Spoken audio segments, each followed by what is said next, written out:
Well, good morning. Thank you for continuing to join us for this morning's session. It's been my absolute pleasure. I'm actually a first-time techonomist, and so really happy to be here to share something about human intelligence this morning. We've been talking a lot about machine intelligence, but I do want to reinforce some of the messages around neuroscience. So I'm a neuroscientist. Actually, I'll talk a little bit more about my background later. But I am the Chief Scientific Officer at Platypus Neuro, and as I've been having conversations this week with folks, I've been here all week, a lot of people have asked me, who is Platypus Neuro? So we're actually an applied neuroscience company that is using neurotechnology to actually enhance and upgrade individuals' performance. The reason that we can do this is because our first offering is called the Human 2.0 Brain Upgrade Program.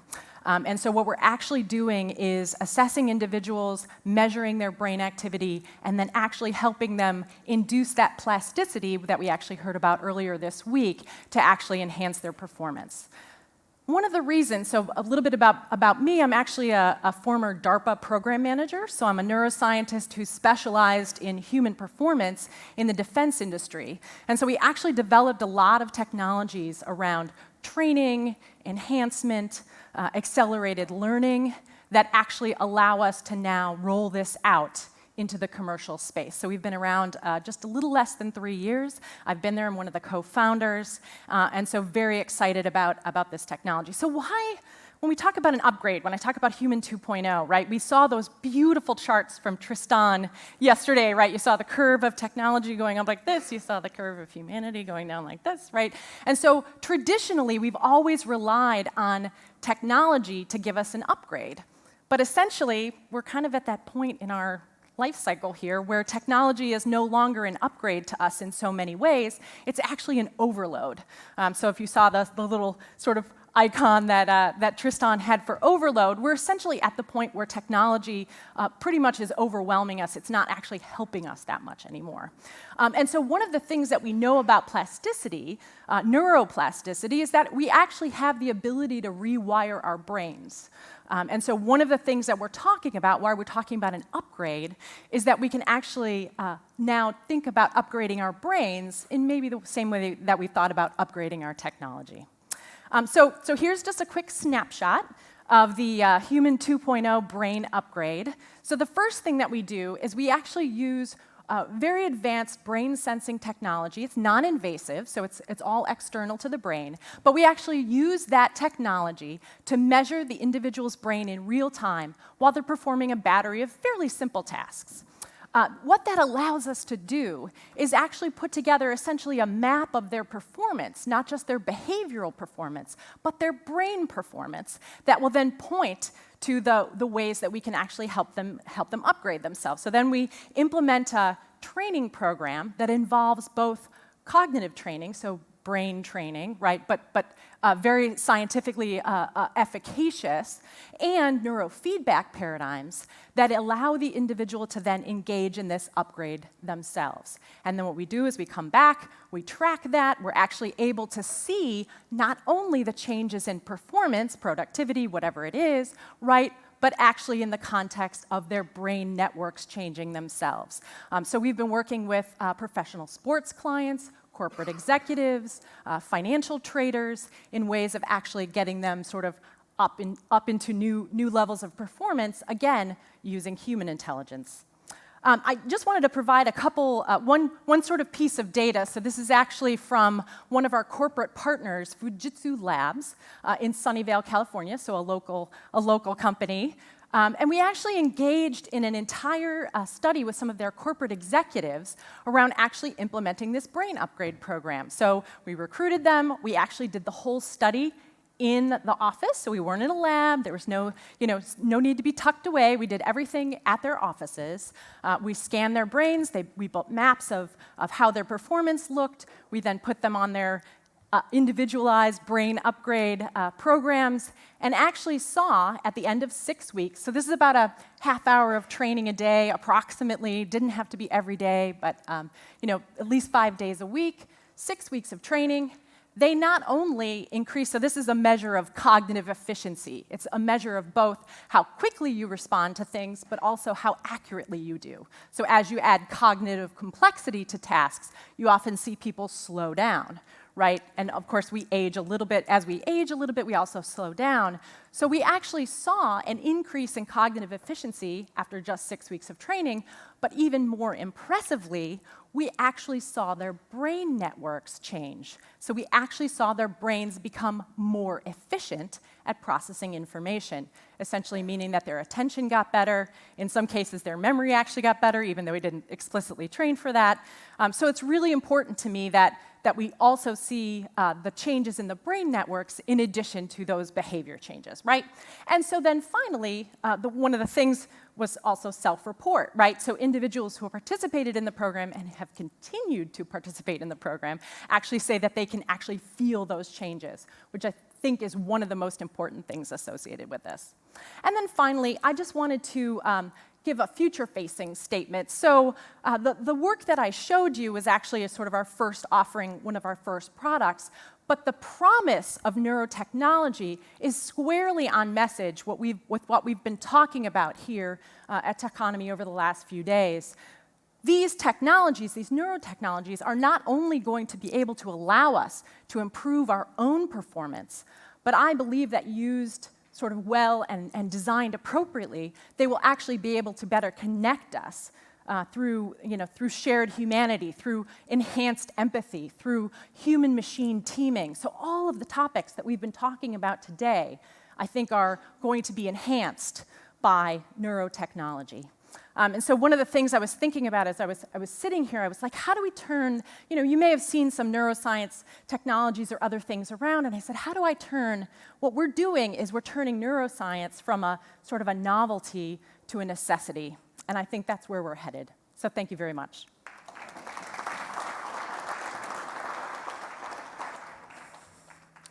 Well, thank you, Amy. Obviously maybe it's not obvious, but I think it's probably obvious. When people hear about what you're doing, one of the first things that comes to their mind, I'm sure they ask you about this all the time, is the Matrix. Sure. Right? Yes. But that's not what you're doing. You're not No. sticking probes in and changing everything. No, this is all non-invasive technology. Yeah. And I guess I just wanted to clarify what it is exactly a little more. Sure, of course. So you're a neuroscientist. Your company has a tremendous insight into how the brain actually works even down, I assume, to the cellular level to some degree.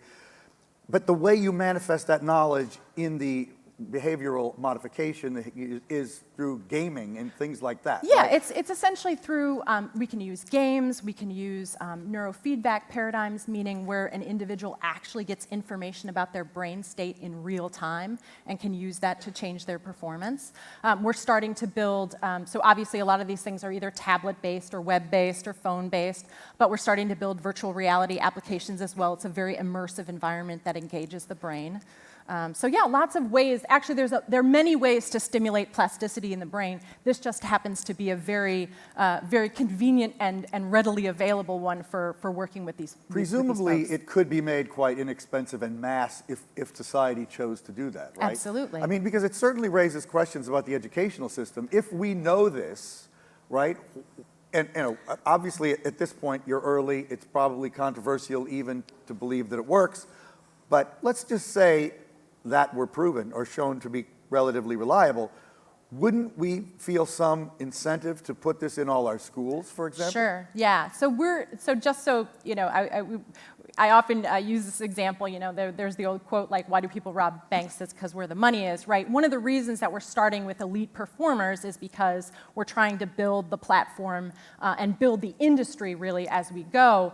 We are incredibly passionate about learning and education and how these techniques and tools can be used in those settings.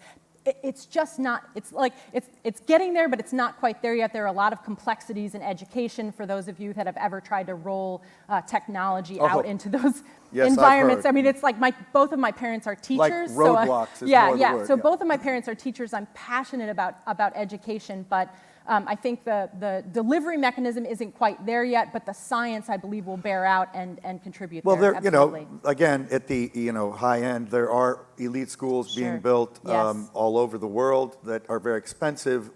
Not that I'm advocating that necessarily, but Indeed. do you think that some of those might start adopting elements of this, or are they already? Absolutely. So one of the things that that we've looked at, both in terms of our sports clients and how to get, if you're working with elite sports clients, is it the case that you want to get into then a fitness center, or you want to, get a little bit closer to the consumer that way? That may be a good way. Within education, there are certainly, the learning centers and the tutoring centers and other places that may be an excellent next step in terms of getting this technology closer to the consumer without having it to be something that everybody has in their house or may go throughout school districts. So that's an opportunity. Who has a question or a comment for I love Amy? questions. Oh, right there in the very front. Okay, get the mic there. Hi, my name is Drew Lehman. I just want to say it's super cool that you used to work at DARPA. I read the book, The Imagineers of War, which is awesome. Yeah. I'm a former employee at Lumosity, which has a similar premise as to what you're doing.